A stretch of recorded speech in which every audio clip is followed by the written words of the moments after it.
just read that, and it's Jean's turn. Okay. What do your scripts reflect except your plans for what the day should be? And thus you judge disaster and success, advance, retreat, and gain and loss. These judgments all are made according to the roles the script assigns.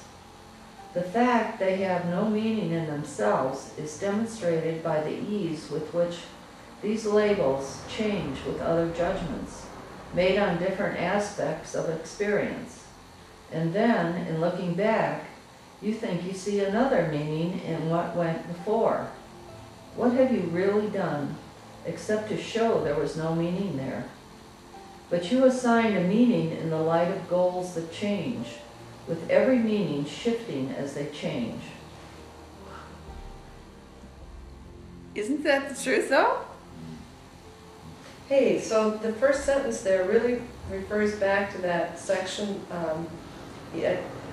what was it called at the very beginning of the New Beginning? The rules for decision. Right. What do your scripts reflect except your plans for what the day should be? So, I'm just putting this together now. So you said, then, think about what kind of day you want. We want a day of miracles, of forgiveness, of joy. Happiness. Or do we want our way about our script?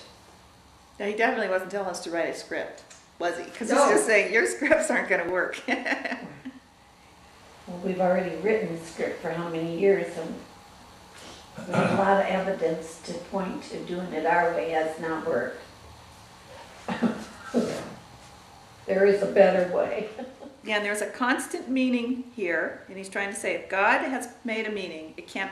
I think this is a neat concept. What he says is in the first part of this section, would God have left the meaning of the world to your interpretation? If he had, it has no meaning, for it cannot be that meaning changes constantly, and yet is true. So the whole idea of God is the truth is the truth is the truth is the truth. It can't be changing constantly, which is what we have our experience. So he's saying, anything that you have that keeps changing around, recognize it can't have anything to do with truth. Because the truth is, as God established it, and the meaning of the world is our real meaning, our real truth. The real world is our real identity, and it never changes. Remember how many times he says that? No matter what appearances. That's the truth. It's constant. And how do you want to read one? Oh, you just read. Okay. Common purpose. It looks like it's showing us. Only a constant purpose can endow events with stable meaning, but it must accord one meaning to them all. If they're given different meanings, it must be that they reflect but different purposes. And this is all the meaning that they have. Could this be meaning? Can confusion be what meaning means? Perception cannot be in constant flux and make allowance for stability of meaning anywhere. Fear is a judgment never justified. Its presence has no meaning, but to show that you wrote a fearful script and are afraid accordingly. But not because the thing you fear has fearful meaning in itself. So that's the whole thing about we're shifting meanings. A miracle is I have meaning for this moment that's giving me fear and anger. There's another meaning that's a constant meaning that reflects the meaning God has assigned to this moment.